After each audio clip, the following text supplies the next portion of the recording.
हिंदी व्याकरण पाठ 2 वर्ण विचार। गुड मॉर्निंग बच्चों, I am Pooja, your Hindi teacher. बच्चों, आज हम सब व्याकरण का द्वितीय अध्याय वर्ण विचार के बारे में पढ़ेंगे। जैसा कि मैंने पिछले अध्याय में आप सबको बताया था कि भाषा के दो रूप होते हैं, मौखिक और लिखित। मौखिक भाषा का संबंध बोलने और सुनने से है, जबकि लिखित भाषा का संबंध पढ़ने, लिखने और पढ़ने से है। बोलते समय हम मुख से कुछ ध्वनियों का उच्चारण करते हैं। उच्चारित ध्वनियों को जब लिपिबद्ध किया जाता है तो ये ध्वनियाँ वर्ण का रूप ले लेती हैं, अर्थात प्रत्येक ध्वनि तथा इसके ध्वनि चिन्ह दोनों को ही वर्ण कहा जाता है। वर्ण को हम निम्नलिखित परिभाषा द्वारा भी समझ सकते हैं। वह छोटी से छोटी ध्वनि जिसके और खंड या टुकड़े न किए जा सकें वर्ण कहलाती है। जैसे महेश पुस्तक पढ़ता है। इस वाक्य में 4 शब्द हैं। महेश पुस्तक पढ़ता है। अब देखो बच्चों, महेश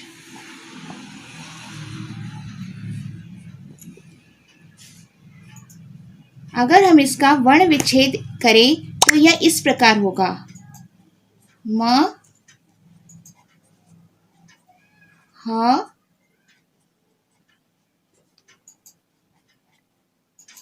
ह में एक ही मात्रा, हे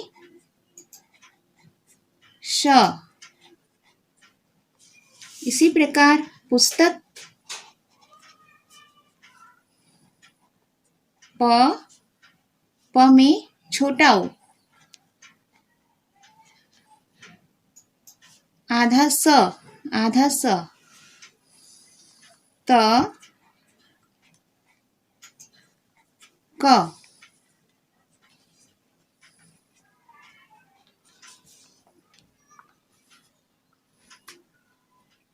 ध्यान से देखिए बच्चों, इस प्रकार हमने एक शब्द के वर्ण विच्छेद किए हैं।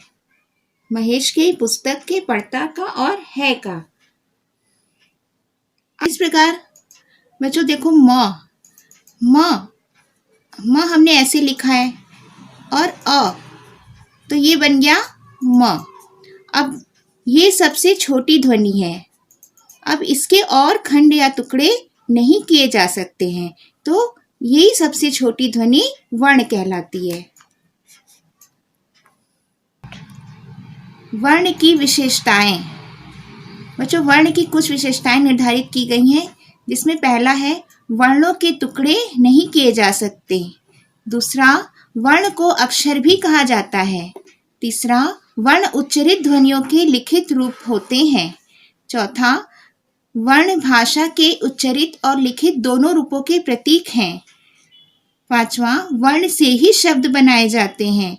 और छठा, वर्ण भाषा की लघुतम इकाई है। लघुतम यानी बच्चों सबसे छोटी इकाई है, इसके और खंड या टुकड़े नहीं किए जा सकते। अब हम बच्चों वर्णमाला पढ़ेंगे। वर्णमाला क्या है? सबसे पहले हम ये जानेंगे वर्णमाला किसे कहते हैं। तो वर्णों के व्यवस्थित एवं क्रमिक समूह को वर्णमाला कहते हैं। अर्थात बच्चों, इन्हीं वर्णों को, जिन्हें हम अभी ऊपर पढ़े हैं, इन्हीं वर्णों को जब हम क्रमबद्ध रूप में व्यवस्थित करते हैं तो वह वर्णमाला कहलाती है। जैसे बच्चों, स्वर में हम अ, आ, ई ये सब लिखते हैं। अब आयोग व व्यंजन। बच्चों, जैसे मैंने बताया स्वर में अ, आ, ई, उ, री, ए, ओ, औ। कुल 11 स्वर होते हैं। 11 स्वर। इसके बाद आयोग वा में अन और अह, अन और आर भी कहा जाता है और अह को विसर्ग भी कहा जाता है, यानी आयोग वा की संख्या 2 होती है। इसके पश्चात व्यंजन में क्या क्या आता है? क, ख, ग, घ, अंग। ये अंग तक की लाइन को हम क वर्ग भी कह सकते हैं। नेक्स्ट अगला बच्चों, च, छ, ज, झ, इय। यह च वर्ग कहलाता है। च से लेके इ तक की लाइन को च वर्ग कहते हैं। ट ठ ड ढ अड़ ट वर्ग। त थ द ध न त वर्ग। प फ ब भ म प वर्ग।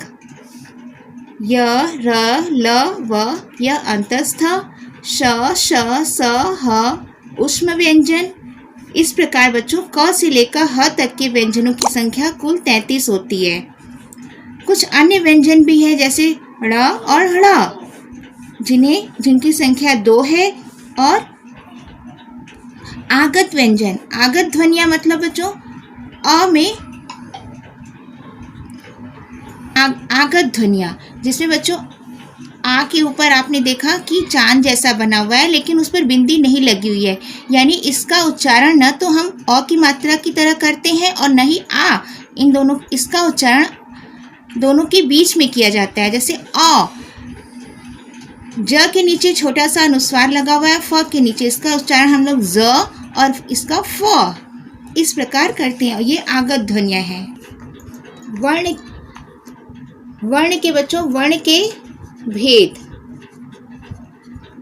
वर्ण के 2 भेद होते हैं। पहला स्वर और दूसरा है व्यंजन। स्वर को 3 भागों में बांटा जाता है, ह्रस्व स्वर, दीर्घ स्वर और प्लुत स्वर।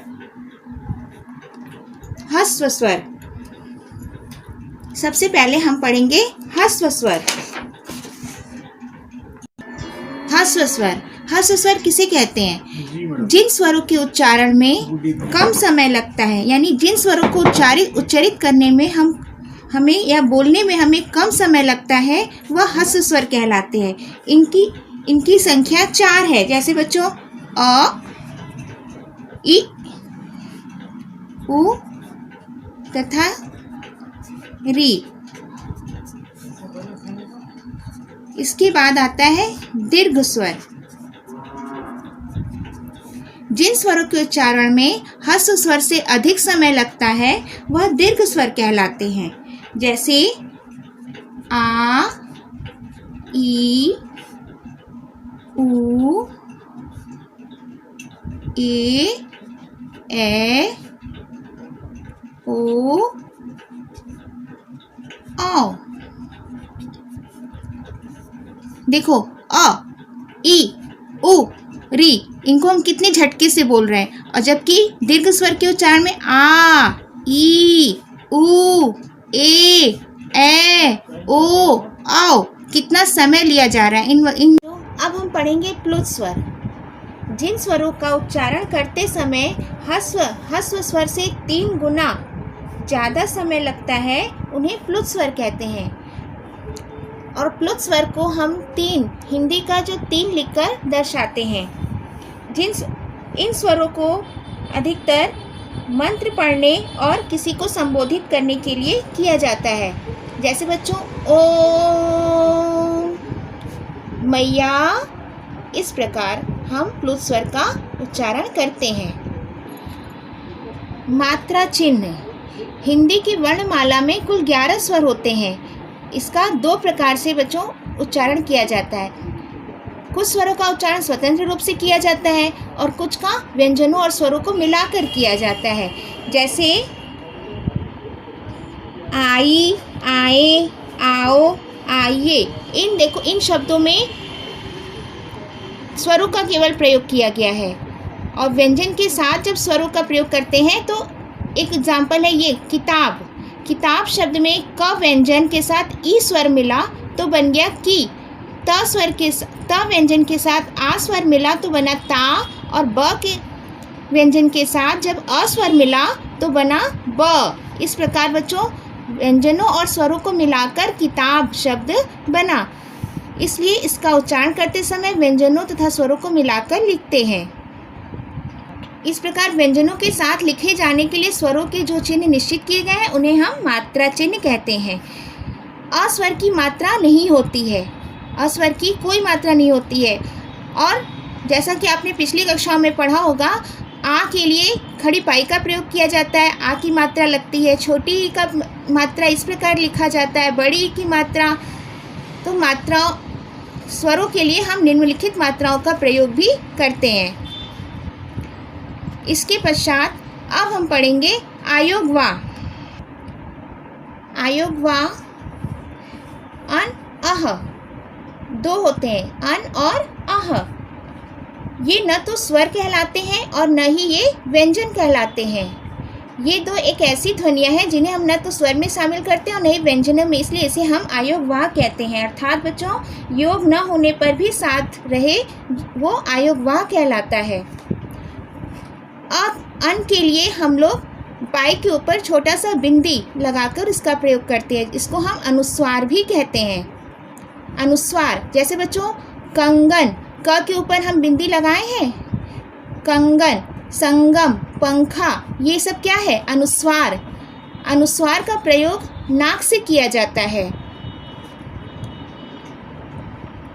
अनुस्वार का उच्चारण हमेशा नाक से होता है।